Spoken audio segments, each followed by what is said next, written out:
Mr. District Attorney, starring David Bryan. Mr. District Attorney, champion of the people, defender of truth, guardian of our fundamental rights to life, liberty, and the pursuit of happiness.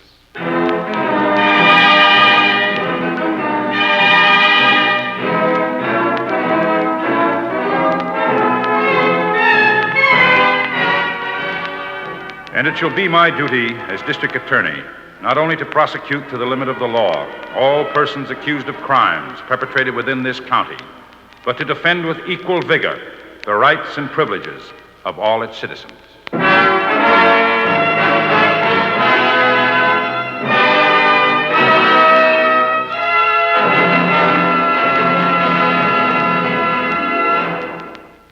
This is David Bryan. In a moment, we'll bring you another case from the files of Mr. District Attorney. But first, a word from our sponsor.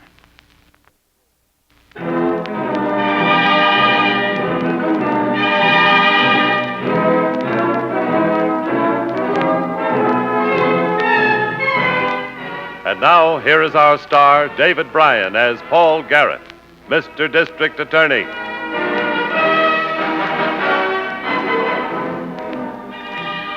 A district attorney knows that time and distance are the implacable enemies of law enforcement, because they can mean the difference between preventing a crime or being forced to solve one. This case started with a phone call in the middle of the night from a lonely rural area on the outskirts of the county. Operator, oh, please. Operator, number, please. thank heaven. Operator, get me the sheriff's office quickly. Oh, is that you, Mrs. Deneen? Yes, Oh, yes. this is Mary Lou Jones, Mrs. Deneen. I'm working nights now. Something wrong? Mary Lou, stop talking and get me the sheriff's office. He's got to send somebody to my house right away. Well, I have to take the number on all police calls. What's your number there? It's J247 ring 3. Will you hurry? Somebody's trying to break into the house and I'm all alone. Well, there's nobody in the town office at night. I'll have to look up the deputy's home number. Oh, please! He's trying the door. Well, isn't your husband there? He's away in Pittsburgh on business. Get help for me, please. Well, I'll get it as fast as I can. I don't know all the numbers yet. I have to look them up. Oh, Mrs. Deneen. Mrs. Deneen, what is it? What's happening? He's in the house. Mrs. Deneen. Mrs. Deneen. Who are you? What do you want? Oh, please. Oh, please don't hurt me, please. Deneen. Mrs. Deneen. Mrs. Deneen. Mrs. Deneen. Mrs. Deneen.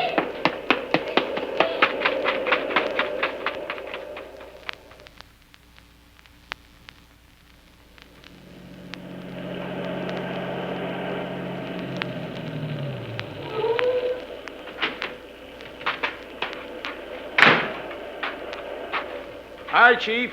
Hello, Harrington. Better come inside out of this wind.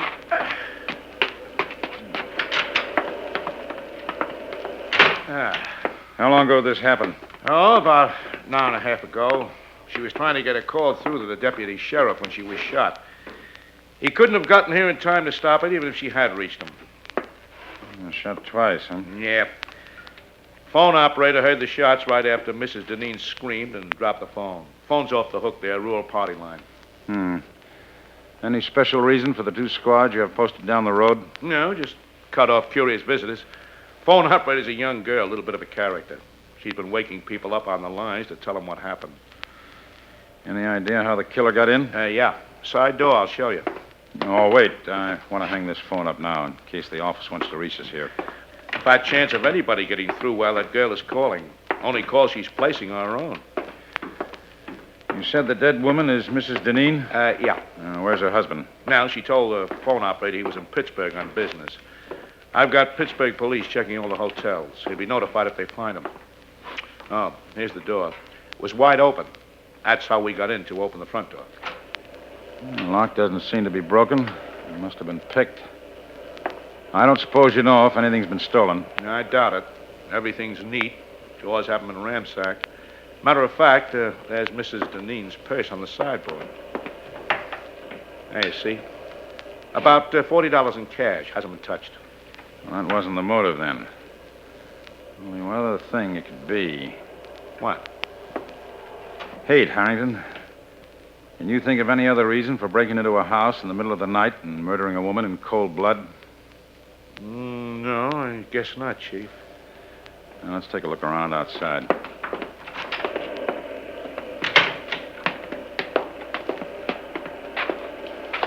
You got your flashlight? Yeah. Flash it around. Right. Ooh, boy. Cold. Oh, wait. Throw the beam that way again. What are we looking for? I saw some shoe imprints on the ground. I'd like to see which way they go. Yeah, there's a couple of marks here. Yeah. Seem to lead back that way, behind the house. You think the killer was on foot? I don't know. Let's go back a way. Keep going, all right. Yes, and a set of prints leading toward the house. He came this way and went back this way. Is there a road back here anyplace? I've been out here once before, about 5 years ago. Yeah, a suspected arson case. Farmhouse burned down about a mile back this way. Family named Mullen. Oh, yes, I remember. You decided the fire was accidental. Yeah, that's right. There was a dirt road leading to the farm. Cuts into the main highway further down. Oh, man may have been headed for that dirt road. Why? Well, he must have had a car. He didn't drive up to the house in it. He left it someplace away from the scene. Back on the dirt road? Oh, that's what we're going to find out. Never mind the footprints. Head right for the road.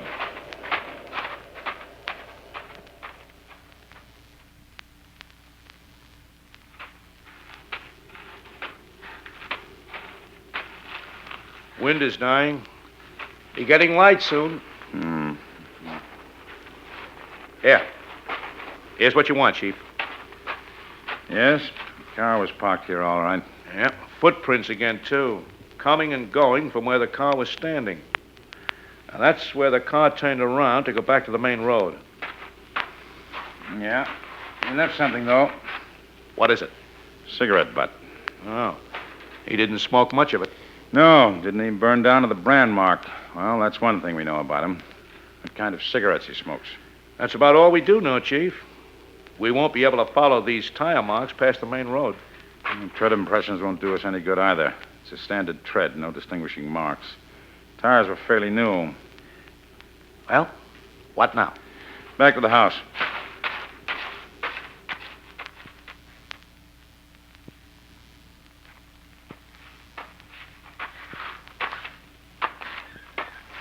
Hey, whose car is out at the side of the house? It's not a squad car. Not the medical examiner's either. The boys had orders not to let anybody through except on official business. Right between the house and the garage. Could it be Deneen's car? Deneen? How? Even if the Pittsburgh police had located him right away, he couldn't have made it this soon. Oh, unless he drove back during the night. Let's go around front. Yeah, there's a man sitting there on the porch, Chief. Got his head in his arms. That must be the husband, all right.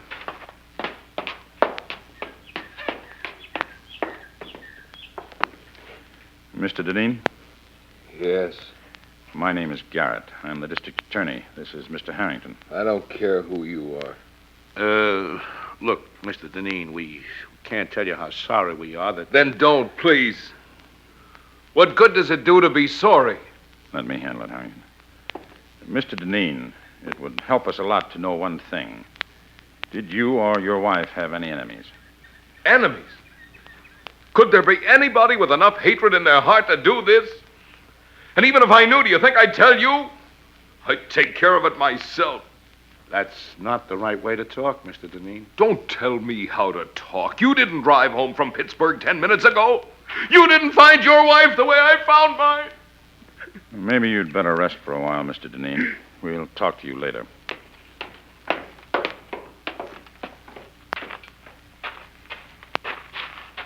I want to go around to the side door and use the phone. See if that telephone operator from the local exchange is on her way out here yet. Yeah, long enough since I sent for her.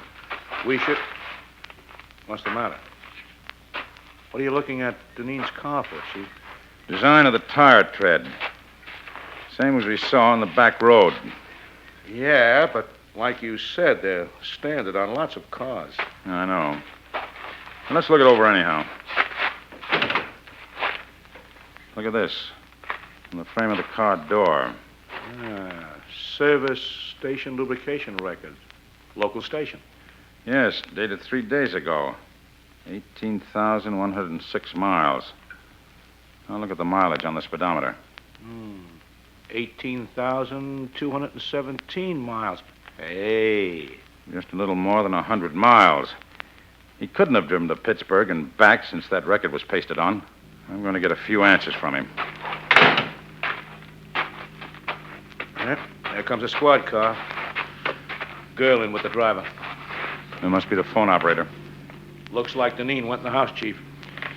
As long as we know where he is, we'll get back to him in a minute.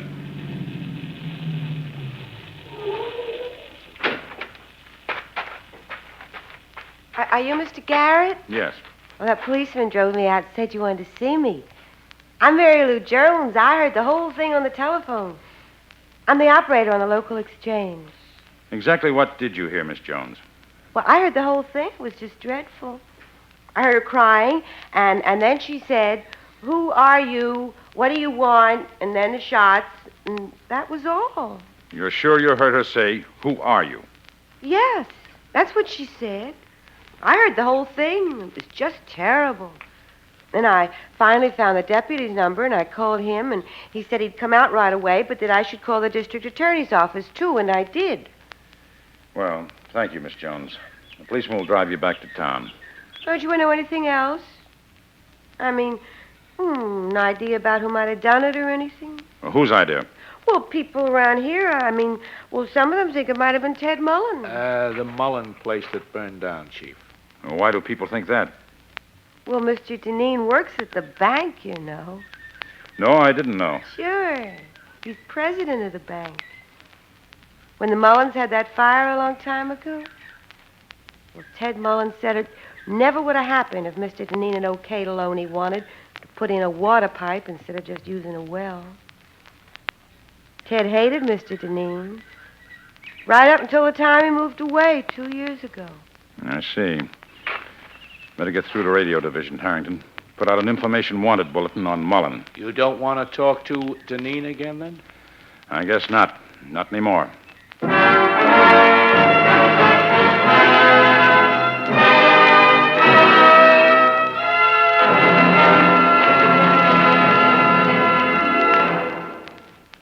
This is David Bryan. Before we continue with Mr. District Attorney in the case of the silent killer, here is an important message from our sponsor.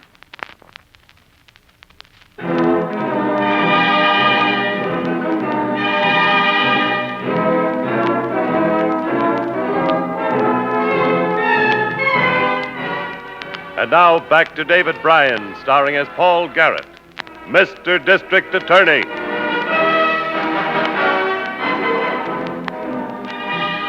A woman had been murdered in her isolated home. The commission of the crime had been overheard by a frantic telephone operator trying to reach the police for the victim. Our only suspect was a former neighbor thought to be harboring a 5-year grudge against the dead woman's husband. We put out an all-points bulletin for the suspect. Meanwhile, as a matter of routine, I checked the alibi of the dead woman's husband. Here's a report from the Pittsburgh police, Mr. Garrett. It just came in. Oh, thanks, Miss Miller. Mr. Deneen was there, all right. Registered at the Penn Plaza Hotel day before yesterday. Now, when did he check out? Just after midnight last night. Telephone operator said the murder took place about 1:30 a.m. He couldn't have gotten back in time to do it. No, not if it was really Deneen. Well, hotel clerk's description checks out 100%. Well, that's it then. But What? teletype them again. I want one more bit of information. Yes, sir. Ask if the Penn Plaza Hotel has its own garage or parking lot. I want to know if Deneen had his car with him. Yes, sir.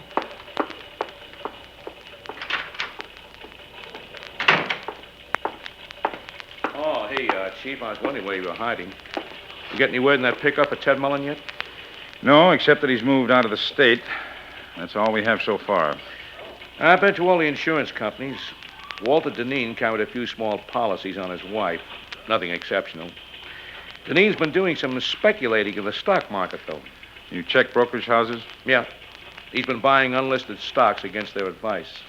How have his investments turned out? From what I gather, he's been losing his shirt. Strange conduct for the president of a bank, even a small bank. There's something else. What? He became president of the bank in a hurry 6 years ago when he married Mrs. Deneen. What was he before that? A bookkeeper. Yeah, that is a big jump. How did it happen? Simplest answer in the world. His wife had money. An inheritance from her father. He left her about $250,000. He was in the steel business. Steel business. That could explain his trip to Pittsburgh. Deneen might have been checking on his wife's holdings.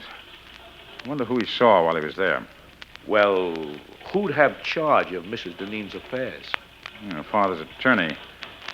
I can find out by checking his will. The attorney's name should be listed. Tell Miss Miller to cancel that teletype. I'll get my information directly. Call the motor pool and tell them I want a car and driver to take me out to the airport. I'll see you tomorrow morning. Hey, where you going? Pittsburgh.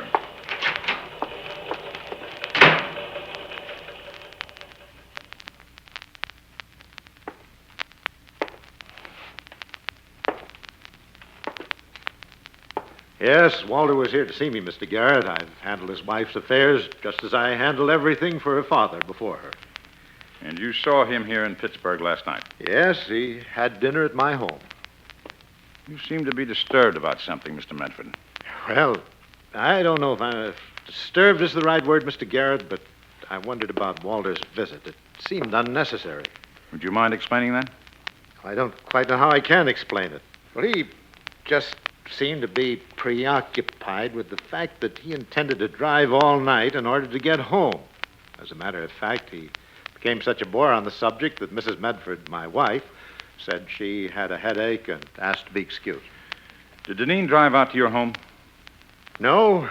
We met here at the office and went out in my car. Took a taxi back to the hotel. But, well, there was one other thing I suppose I should tell you under the circumstances. Yes? After my wife left us, he did it almost as a joke. Walter asked if his wife had changed her will lately. I don't like to say anything that I'm uncertain of, but I had a feeling that he was trying to draw me out, obtain information. Has the will been changed? No, it has not. Walter Deneen gets everything. You don't like Deneen, do you? He's an avaricious man, Mr. Garrett, with no special talent. Well, I don't quite agree with your appraisal, Mr. Medford. I think Walter Deneen has a very special talent. He just missed his calling. I don't follow you, sir. Deneen is an excellent actor. Thank you very much for your help. Oh, I'll see you out.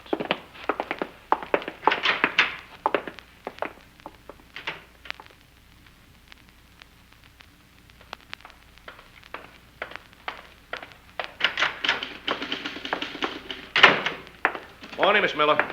Oh, good morning, Harrington. Chief in yet? No, he got home late last night, but I'm expecting him any minute. What's that you got? Report on Ted Mullen, but he's not our baby. You got an alibi? Yeah, read it. Los Angeles Police. Mullen is out there. Camarillo State Hospital for the insane. He's been under lock and key for more than a year. Oh, that's too bad. The poor man, I mean. Mr. Garrett will be... Good morning. Oh, good morning, Mr. Chief. Garrett. Well, we've come to a dead end on that Ted Mullen thing. Chief, Never mind. It's not Mullen I'm after now. I'm interested in Walter Deneen. You mean he wasn't in Pittsburgh? No, he was there all right, but his car wasn't with him. How did he travel then? Same way I did, by plane. I found an airline stewardess who remembered a man of his description. Oh, great. I check stockbrokers, you take the airline stewardesses. She checked her flight list. The man she thinks was Deneen traveled under the name of Art Folger. I want you to run that name through the record bureau, Miss Miller. Art Folger, yes, sir. Why do you want to run a make on a phony name? Because I think it may not be a phony name, Harrington. I think it may be the name of the killer. Oh? How come? Deneen inherits a fortune through his wife's death. I have every reason to believe his trip to Pittsburgh was to establish an alibi. He was seen at the hotel, dined with his wife's attorney. A perfect alibi for him. Yeah. But the actual killer needed an alibi, too, just in case. And he's got one of his name is Art Folger. He was on an airplane from Pittsburgh when Mrs. Deneen was killed. The airline records say so. Pretty neat. But what about Deneen's car? The killer used it. Chief, Why wouldn't he rent a car? I'll ask you. Figure it out. Yeah. Mm-hmm. If we checked rental places, he couldn't be on an airplane and driving a rented car at the same time. Have you seen Deneen since I left? Yes. He hasn't left the funeral home for a second. He's playing the bereaved husband to the hilt. That's what I was hoping he'd do. That's all I want from you, Miss Miller. You can go down to the record room. I'll wait for your report on Folger. Yes, sir. You want me to pick up Deneen, Chief? Not yet. Not until we can tie him to the killer he hired. We need indisputable physical evidence of association between Deneen and the killer. Well, that's something we can't get. Yes, we can. Where? From Deneen's car. If the killer used it, his fingerprints may be in it someplace. Call a lab crew. Take them out to the funeral home. Have them... I'll take it. DA's office, Harrington. Yeah. Yeah, Jeff. Uh-huh. Uh-huh. Yeah. Yeah. Well, don't let him see you, that's all. Jeff Wallace, Chief.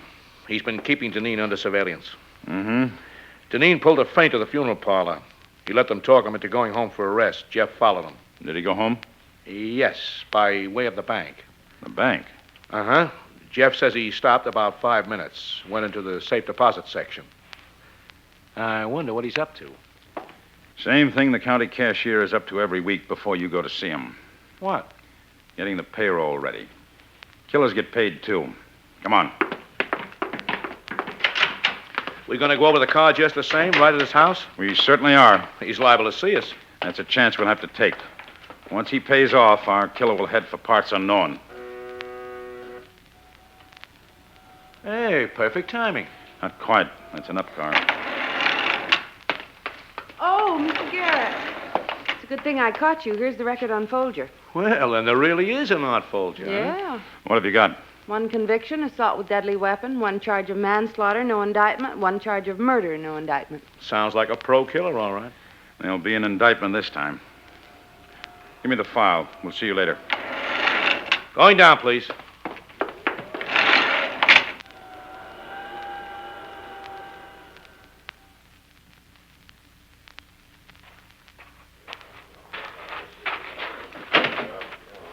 Get the door handles, too, fellas. Yeah. Get as many sets of those prints as possible. Harrington. Oh, Chief, I was just going to come in the house after you. Morgan just pulled a set of Art Folger's prints from the dashboard of the car. We've got it. We've got trouble, too. I've been through the entire house. Deneen isn't in there. Well, he must have gone out the back, or Jeff would have spotted him leaving. He's got to be on foot. Now, where would he be going? The only place back there is that burned-out ruin where Mullen used to live. The back road. He's walking back there to make the payoff. And we can grab Folger, too. If we can get there in time. You say that road runs into the state highway? Yeah, it angles in about 2 miles down, then cuts around that way. Let's go, then. Maybe we can drive the 4 miles before he can walk the 1.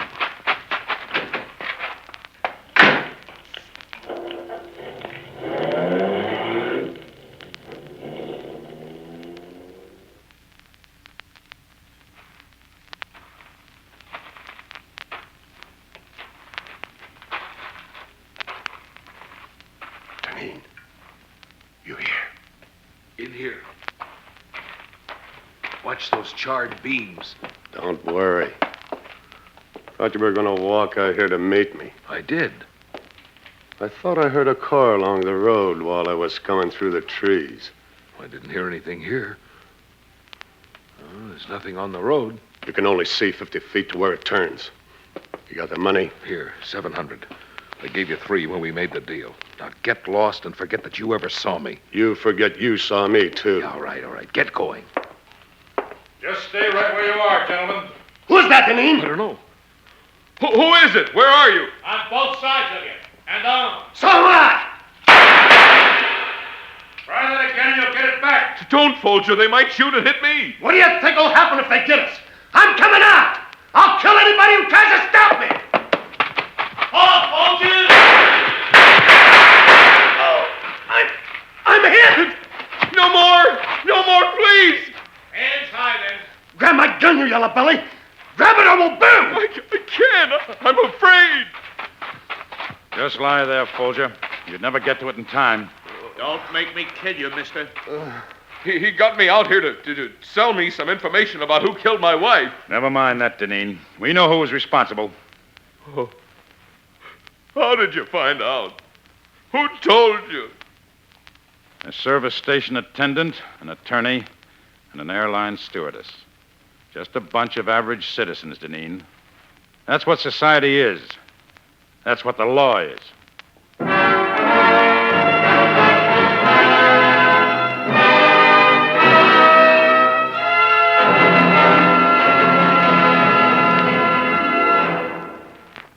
This is David Bryan again. I hope you've enjoyed this case from the file of Mr. District Attorney. I'll be back in just a moment after this message from our sponsor.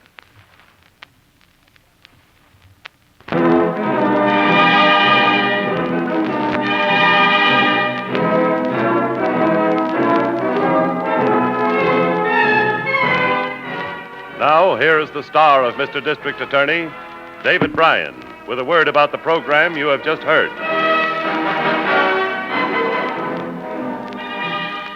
Walter Deneen and Art Folger were tried and convicted on a charge of murder in the first degree. Their pleas for executive clemency were denied by the governor, and they were executed in the manner prescribed by law. Now, this is David Bryan inviting you to join us when we present our next case based on the facts of crime from the file of Mr. District Attorney. Mr. District Attorney was originated by Phillips H. Lord.